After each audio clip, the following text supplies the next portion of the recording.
Anyway, it's Saturday's recording day and we have a cool guest on. Yeah, so we've got Yasmin from Untangling the Knot. She's going to come on and chat to us. I'll let her explain like what she is all about. But yeah, so I think this episode has come at quite a good time with everything that's going on. With the whole George Floyd thing, and numerous other people who've obviously lost their lives to police brutality in America. So yeah, I think it's waking a lot of people up now, even more than they were already woken up, but just really, it's shaken people up even more. I think before I knew about it, but you know when you kind of like, wow, this is happening, but you've never felt completely rage and you got to the point of tears about it. That's how I felt this week. Yeah, I think, I don't know, I feel like I've already felt that. I feel like this is just like, I'm just tired of it now. Like I'm actually sick to my stomach seeing it. And it's just sad. That's all I can say. It's just sad. It's so sad. Like, yeah, maybe it's like pushing us over the edge because you've been there. It happened. It's so numerous. Just kind of like, I'm done. Like, not done. Done is the wrong word, but it's like, what more? Like, yeah, definitely. You can't really take any more of it. So yeah, I think this episode should be in memory of George Floyd, and I know there's been a few others recently. It's bad for me. I actually can't remember their names. But yeah, I think it's just like I don't know. I think this is like very, what's the word? It's on the edge. It's on the brink of something now, I think. I don't think it's going to be one of those things that just happens and then people carry on with their lives. I think I think a lot of people are speaking out, and then you see also a lot of people that aren't speaking out, and you're kind of like, did you see the protests by CNN last night? Yeah, well, I don't know if I've seen the ones by CNN, but I've seen what's happening. Yeah, it's mad. Yeah, like you said, I don't think this is going to be the end. No, not at all. But yeah, so today we're going to be talking about more in the UK and how ethnic people are maybe underrepresented in university settings and their experiences, because that's such a big factor. But anyway, like I said, I'll let Yasmin do the talking. Yeah, I think like with Yasmin coming on, Yasmin knows like a bit more about this, what we're going to talk about. So it's kind of like a bit of an like educational bit for us as well, even though we know some bits, but she's like making more of a interesting topic and making it more of a casual and open conversation for what she's bringing to the table. Yeah, well, she's actually waiting to come in right now. Oh, is she? Yeah.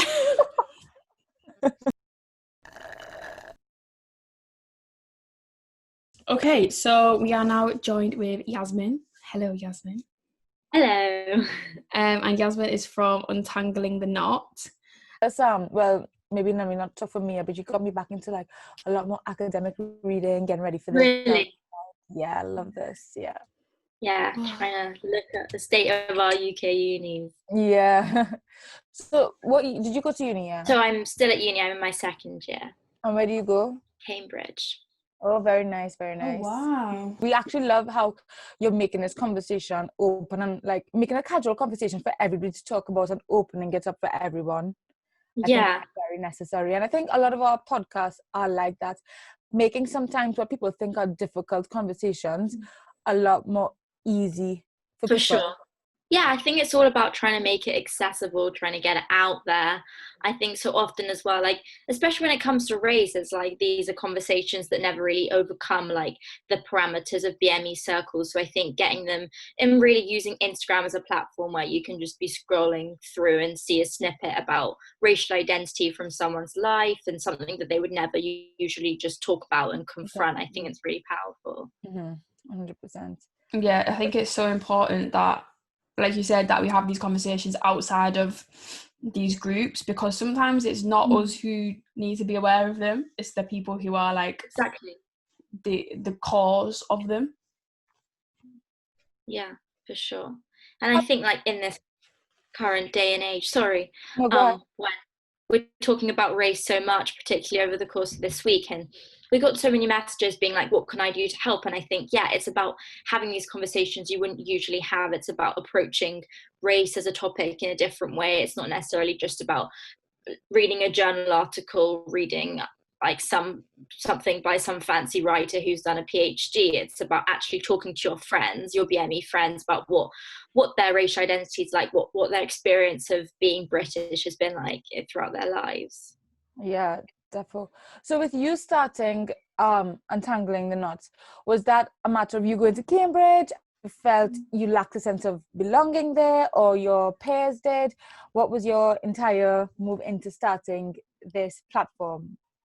So I think really it started before Cambridge. I think really it started probably at sixth form, year 12, year 13, where I sort of felt the sense of alienation. I didn't really feel like I fitted directly into groups of my friends who were white. I didn't really feel like I fitted into groups that were Indian or Iranian. So I'm mixed race, I'm half Indian, half Iranian. And I didn't really feel a sense of sort of allegiance or sort of solidarity with each of these groups. I felt like I was in this middle space, and I didn't really know how to put that into words and how to vocalize that. I think going to Cambridge, if anything, sort of confirmed that, because for the first time, I sort of defined myself before that as British, and I sort of felt I needed to redefine what British meant. At Cambridge, it sort of felt like British was just this like white, privately educated person. And I obviously didn't fit into that category. But I think it's such an alienating feeling, because going to Cambridge, you sit in a lecture theatre and you're surrounded by white people. No one tells you what it's like to sit in that lecture theatre and be the only person of colour and feel like you're only there because you need to tick a box and you're a token. So it was feeling like that, and then yet still feeling like I couldn't really belong with any of the spaces at Cambridge. So with India Society or Hindu Society, feeling like I never really had my own space. And I think that having conversations with other people like that, I sort of realized that it wasn't so much of an individual experience, but rather one that was shared, and I think was like a universal second and third generation experience. And I really wanted to talk about that, basically. Wow, that was so, you are so well spoken, like it's, and you speak so eloquently. Yeah, I was literally like, I could listen to you talk all day, like oh my god. You guys run a podcast, I can listen to you guys talk all day. Yeah, but we talk rubbish. Not at all. Oh yeah, sure thing. That's so funny. You go, Rachel. When you're at, and this is just something that I thought about this morning, and with that alienation, you know, with societies, like I was in the ACS society, but I didn't join that until maybe second year, and I met Mia at ACS, but she was at a different uni to me. Do you think things like that are important at these Russell Group universities? Because I felt like I found a sense of belonging at university as well. I was like, oh, I find some people that I can relate to, you know? Yeah. But sometimes they aren't always as promoted as they should be. Yeah.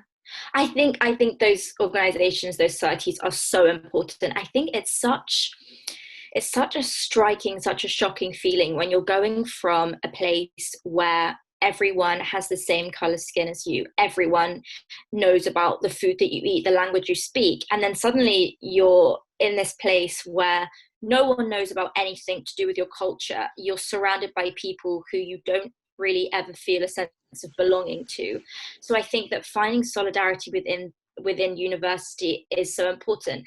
I mean, like going to university, you already have this massive sense of imposter syndrome, like you're moving away from home for the first time. But I think for BME people, that's caveated, because not only do you have that imposter syndrome on an academic level, but also on a racial level, where you don't really know where you fit in, you don't really know where your place is yet. So I think those circles, those societies that exist, ACS, India Society, we have loads at Cambridge. I think that they play such an important role. And I think it's such an important role because a lot of the time when we talk about university and BME people, the conversation always is about access. And that is obviously so important. Access to these institutions is it's a struggle that we're still fighting. But I think that often the conversation doesn't really look at the naturalization issue, which is about what's it like to actually be at those universities as a BME person. Yes, you've overcome that initial obstacle of getting in, but once you're there, it's not going to be like a straight journey. It's not going to be an easy ride. It's about that everyday experience that people aren't really talking about, and I think that's really what Untying the Knots trying to discuss. Yeah, I think that's so interesting because like you said, so many universities are focused on getting these people to the university, but you need to make sure that when they're there, that they feel like they belong there and it is a place for them, which is another complete issue in itself, because like we said, like groups like ACS or Indian Society, Hindu Society, like they're so amazing, but they're so reliant upon us creating them and like maintaining them. Like I remember after I was like the president of our ACS in my second year, but after I like me and my friends like stepped down from it, it was then, all right, well, who's going to take it up? And it was so hard to find people who were willing to do that. Like, but then it's like that shouldn't be our, not problem, but like it shouldn't be up to us. Like these things should already, these things should already exist, and we should obviously have a say in how they are managed and controlled, but I also think that like it also shouldn't all be on our shoulders. It should be formed within the university. Things like that should be accessible for the students from the time they come in. If it's a thing that students say that they want, then okay, cool, how can we get it going again? Yeah, it needs to be a conversation with them and the university of, okay, how can we help you to make this a thing? Or like, because some people will come, especially where I went to university, people will come and they won't even like know if we've got like an ACS or something, and it's like this doesn't, like, this exists, like, but if you want help maintaining it and getting it up and running, we're here for you to do that. There needs to be that help, and I think in some instances that could be missing. And Mia, you know, because you're the president, that's another struggle on top of your uni work, to create a society, to get funding, to create events, to do this. It's like, what am I doing? Yeah. It's crazy. I think there has to be that constant dialogue between the students, BME students, these societies, and the university. I think somewhere like Cambridge, where you sort of look at the institution as being quite structurally white, I think that there has to be that constant back and forth dialogue. I think it's so easy for the university, for example, to see initiatives to improve access, like the Stormzy Scholarship, for example. I think it's so easy for them to see that as a massive win. It's great, but I think it's so easy for them to see that as a massive victory and then step back and be like, oh, well, you know, we've achieved this, or well, actually, you know, we're doing fine because 3% of the UK population is Black, and that's the same at Cambridge. 3% of the Cambridge population is Black. I think it's so easy for them to just reduce those victories down to statistics, but forget that a lot of the time it's people in ACS who work so hard for these access days and for these mentoring schemes. I think it's a network, it's a support system, it's so multifaceted, and we lose sight of that if we just focus on statistics and we don't see the whole situation as being made up of really complex human experiences. Yeah, it's such a mental thing. And I think another thing that I read was a lot of the things that happen within these universities are just a mirror of what's happening in the wider UK society. So it's just sort of like a intricate little, I don't know, society within university. For example, like the curriculums, they're not representative of things. So students will come there and feel underrepresented by the curriculums. And that's a mad thing. And sometimes the curriculums need to change to students, or maybe not the entire curriculum, but if you have the option to do something that you prefer, so you feel a bit more, I don't know, welcomed, if that's the right thing. If that's something that you prefer to do, so you feel a bit more engaged by what you want to learn. It's just, a mad one. Yeah, I think you have to feel like your own personal history as a BME student is reflected in your curriculum. Like, you haven't just gone there. Like, as a student, I study history. I haven't just gone there to study the history of old white people, thousands of years. I've gone there to study the history that I think is relevant to me, and I think that's a massive issue at the moment. Like you mentioned about like the diversity of the curriculum at Cambridge, a massive issue is this whole decolonization movement, where we're not just looking at diversifying the curriculum, but we're also looking at these decolonization movements, these initiatives, looking at really colonial power and stolen and destroyed lands and knowledge from indigenous people. It's so uncomfortable that we have to fight for decolonization, but ultimately this is a university that's really seeped in colonial memories. I mean, like Churchill College namesake is a prime minister who overlooked the crisis of the Bengal famine, and with Jesus College, like we've recently had this massive campaign to give back the Ben and Bronze. So I think decolonization really is about not just adding more to the original base, but really changing the way in which history is being taught. We can't teach empire now in the same way that we did 50 years ago. Mm-hmm. So as much as diversity is important, it's about changing the rhetoric as well. Of course. Yeah, and that's like, even we were talking, me and we said about like philanthropy within universities, and when BME students go there, and the universities may have been built on colonization and lots of slave money or just different things like that, and then they're kind of like, whoa, well, this space is kind of weird to be in this space. But then it's also like, you know what, reclaim that space. Like, you were meant to be in that space. Like, this is your space to be in.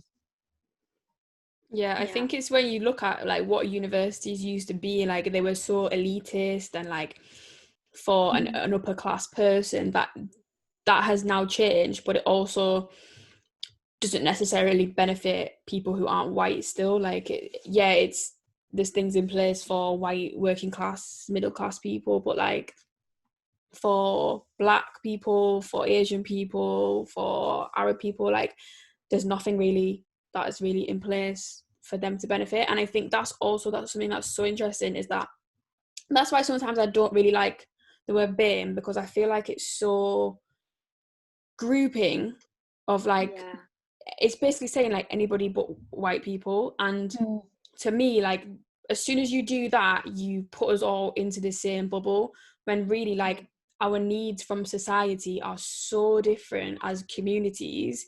Like we can't be grouped like that. It needs to be an acknowledgement of like, this is what you are. Yeah, like, and it just name us.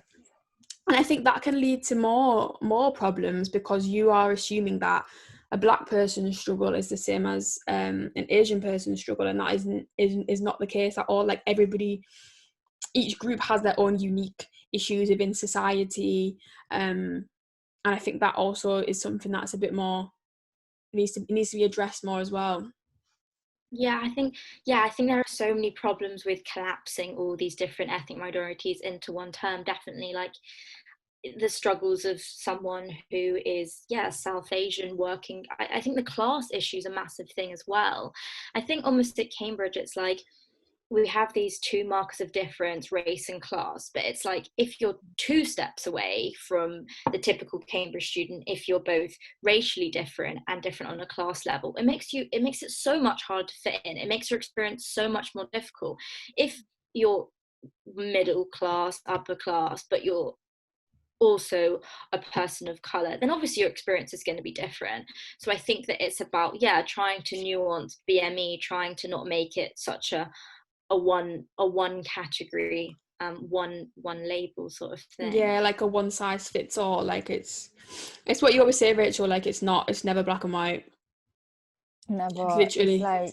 It's like totally.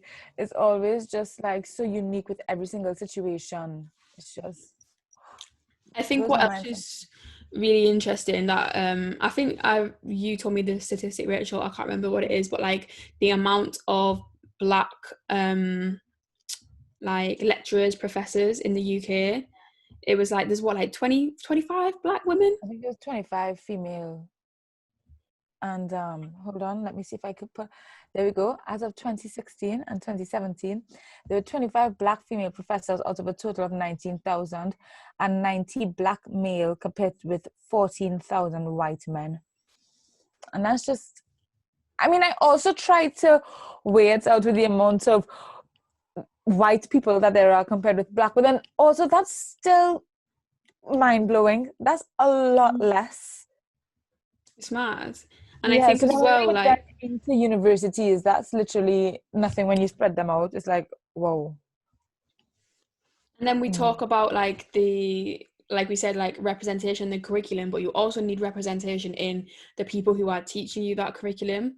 And I feel like I had a very positive experience because my course, so I did English language, so my course, I had one of our tutors was from I think it's Bangladesh. One of them was from Bangladesh, and one was from, where was Manel from? I want to say like Malaysia, but I think that might be wrong.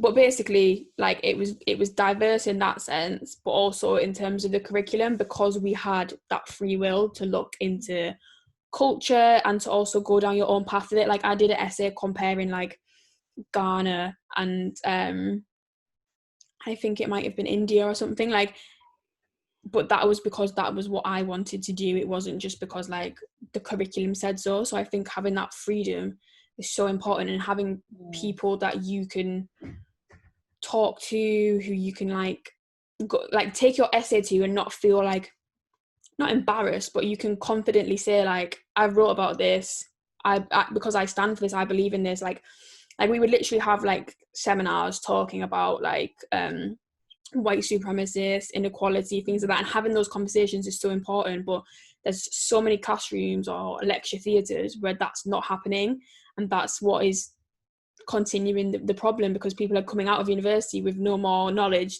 than they had when they entered it.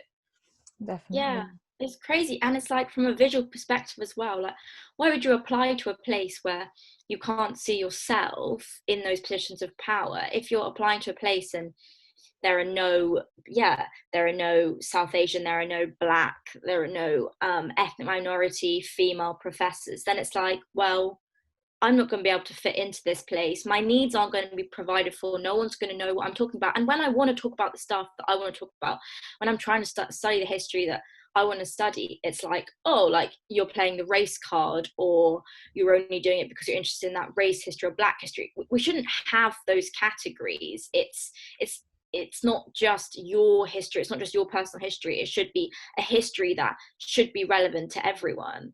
Yeah, and then also these universities, I suppose they kind of have to adjust to modern day Britain. Like this is Britain now. Like it's that kind of adjustment that we have to. I don't even know if modern day Britain is the right term, because I guess that was always Britain because they colonized the rest of the world. Do you know what I mean? So it's like that was always their history in a sense. Do you know what I mean? Like you've been doing that for ages. But now you have to teach students this because that's what you've done, and this is your society now. Your society is very diverse, so, and they're coming to your university, so it's time to. I think that's the issue with the UK. Like you said, Yasmin, like you do history and there's so much history that you want to know about, but like the UK is so ashamed and ignorant to its own history. Like we are so unwilling to acknowledge the pain we've inflicted on other countries, on other people, that we just live this life of patriotism. Well, not we, but the UK lives this life of patriotism, like, oh, you know, we've won these wars, like we've helped all these countries, like when really, when you strip it back, like it's not pretty at all. And when the UK acknowledges that and starts to integrate that into, even in primary school history, integrate it as far back as then there'll be a realization of, okay, this is where we've messed up in the past, this is now what we need to do in the future to better ourselves. Yeah, but I think first of all there just has to be an acknowledgement that like the onus for that drive, for that change, isn't just on BME students. It's not just on BME people. It's a responsibility of all of us. Like this week we witnessed a massive outpouring on social media, like everyone's rushing to put something on their story, but it's like it shouldn't just be a battle for against the system. I think it should be an overall acceptance that this system isn't working. And I think that the impetus from that is a real personal thing. I think, yeah, people want to put this thing on their story. They want to be like, right, I'm denouncing this, like this is wrong. But I think it starts from a personal journey. If these are students who are sitting in a room discussing race or discussing one of these big topics in an academic setting, but they're so quick to speak over the person of colour next to them, then it's such sort of armchair activism.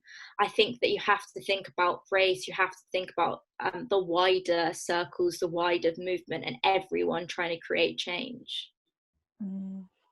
That's so again, you just made me want to listen to you all. Yeah. You're spitting the facts, Yasmin. That's very true. No, I think that's it. Like, it just goes back to the whole issue, doesn't it? That it shouldn't be on us to educate these people, but at the same time, without us doing that, will they ever be educated? And I was saying to Rachel yesterday, I was like, and earlier today, I was like, it's exhausting. It's exhausting to read about these things in the media every day. It's exhausting to have to tell people, well, you can't do that, and this is why you can't do that, this is why that's offensive. It's exhausting to have to scroll through social media and all you're seeing is death, essentially. And it's like, at what point will this stop? And people can say, oh, well, how is that then relevant to like universities and the educational sector? But like, it's such a, it's like if you imagine a tree and with like all the branches, and this is just another branch of how it's another problem, because it's so, it doesn't reflect us as people in any way, that the system, essentially. And I just think it's tiring and it's exhausting and it's draining to live like this.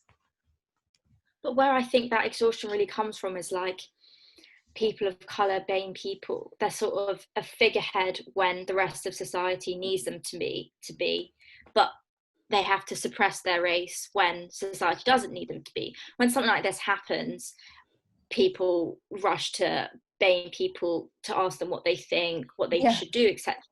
But then at university, it's such a case of BME people finding that they have to make themselves palatable for this white audience, try to suppress the culture that they've grown up in, try and not show their real identity, try and sort of, cover up their racial identity. So it's like the exhaustion comes from the fact that they have to fluctuate between these two states, and it's sort of never good enough to just be one or the other, but rather they have to move between the two to sort of fit in. And I think, it's so tiring, and it's something that we really have to reflect on, and I think people have to realize. Yeah, even in an organization, you could be in university, you could be in work, and sometimes you just have to flip between the two. You can neither be too much of your own identity, but you can't be too little. It's like you can be yourself, but not too much of yourself. It's like in between. It's just like, it is tiring. And like you say as well, you're acting as a consultant. Okay, so what is the right thing to do, but what not? Like, this is normal. How do you not know how to act? I was just going to say, like, if I can know what's right and what's wrong, then what, I can work that out myself. Why can't you? Like, it's I could be making lots of money as a consultant for these sorts of things, because people do pay me. Start up a side business. Honestly, that's probably what it will take at this point.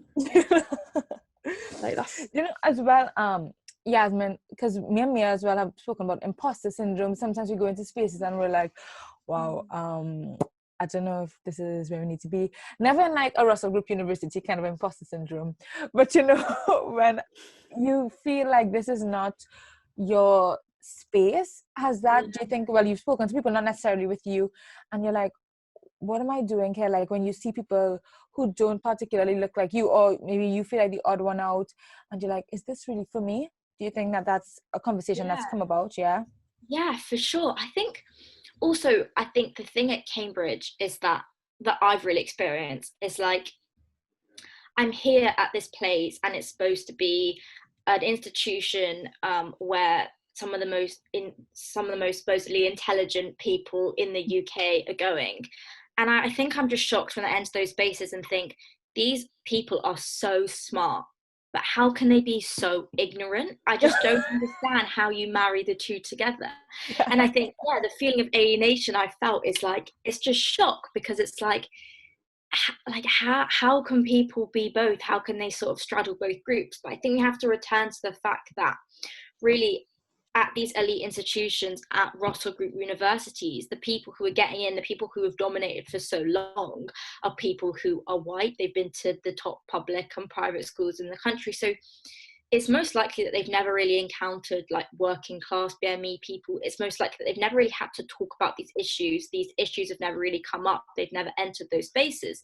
So I guess, yeah, it's not surprising that they feel so surprised. They feel so shocked at these conversations happening. And I guess, yeah, that sort of leads to this feeling of alienation for BME people who realize that they are just in this very, very foreign and unknown space.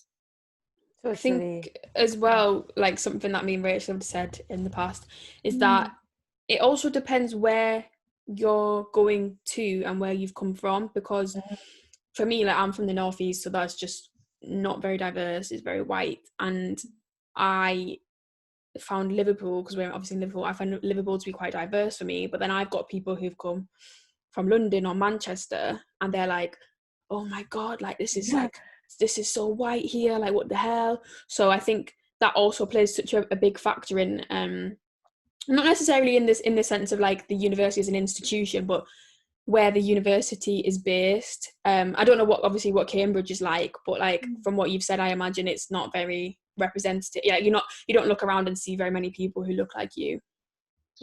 Yeah, I think the city that you're going to uni in, I think the place, what it's like, how accepting it is, the attitudes, it's like so important. Because yeah, like if you've gone from a really, really diverse place and Cambridge is and Cambridge is the university you're going to, or you're going to somewhere like Bristol, which is again very white, then it's the first time you've really had to confront race in your life. Probably it's the first time you've had to sit up and been like, okay, like I'm different, I've been othered, I've been racialized by society. How does that make me feel? And I think, yeah, for many of the students that I interview, it's like, okay, yeah, I had this sort of like gradual process where I realized that I was of a race. When I was growing up, I realized that my family's language was different. I realized that our food was different. I realized that we didn't go to a church, we went somewhere else to pray or worship.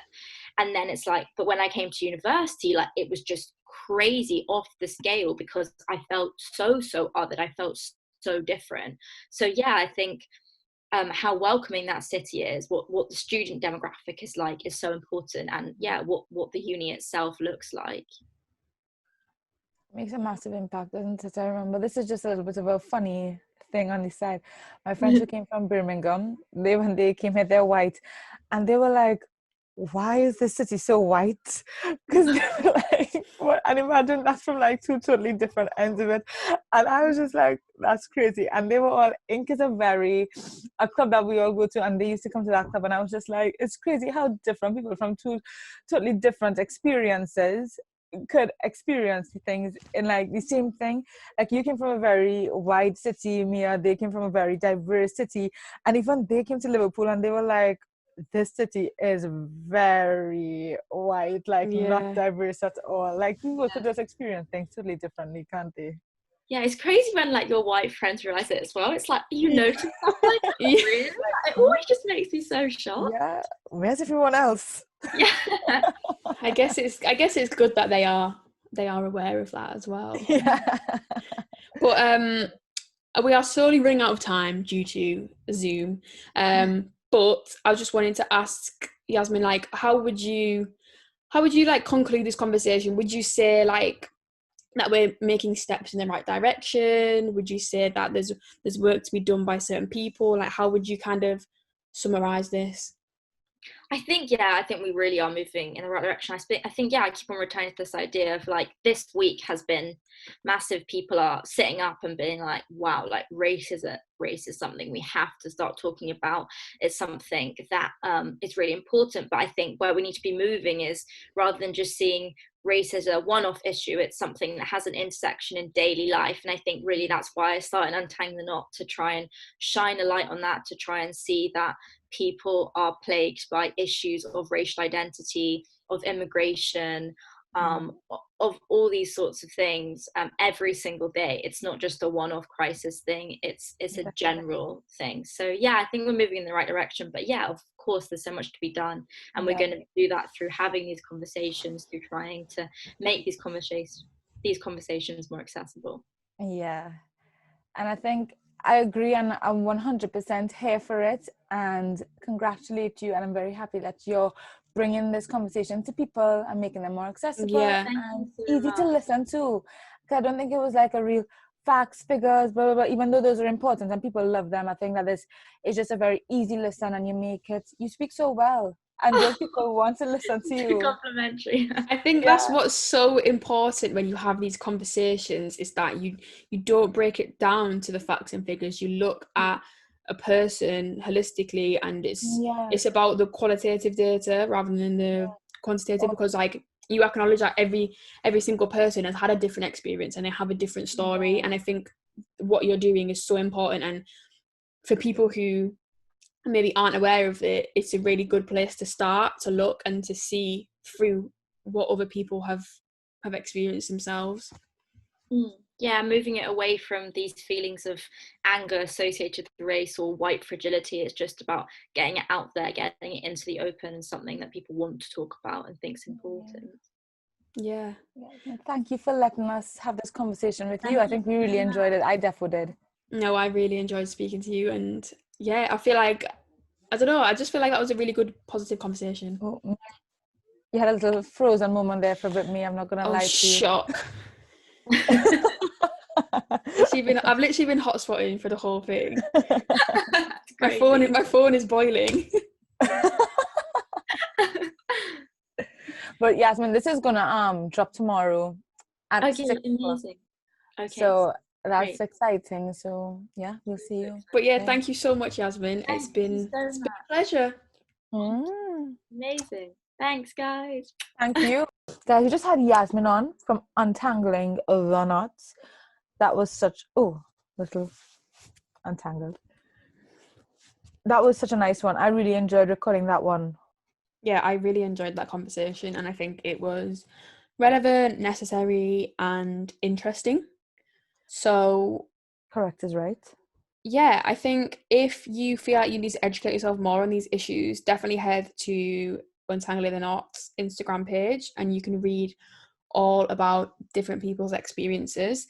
But also sometimes you just need to take time out and educate yourself, read some books. Yeah, if you want any tips from us, don't fucking bother, because quite frankly, Google is free. Yeah, and you know what? Instagram also has a lot of pages that are accessible to people. You can search different hashtags. Just use it in the right way. We always say that curate the things that you want to see. It's not that difficult. Maybe we need to do a podcast on that, people that know how to curate their things, because it's really not that hard. It's not that hard. Hashtags, pages, things like that. Follow people like Akala, all those sorts of things. Yeah. Anyway, guys, like we said at the beginning, this episode was in memory of George Floyd, and to all those who's lost their lives. So yeah, maybe just take a minute as well to just kind of think about them, and yeah, try and better yourself as a person, and we can hopefully try and better society. Definitely. Can I just go back to something then? When you said about this is in memory of George Floyd, I was going to go like this to Black Lives, but I didn't want it to seem like I was taking the piss, and I actually wasn't. So I just wanted to clear that up. Yeah, I was not taking the piss. Got a little fist. Yeah. Anyway, thank you guys for listening. I hope you have a lovely week. And remember, if you stay silent, then you side with the oppressor. Very true. Like we said, your silence is deafening, guys. Like, we may not always say, but I see you. We don't hear you, but we hear you. Yeah. Crazy. Anyway, guys, episode 34 done. Over and out. Bye.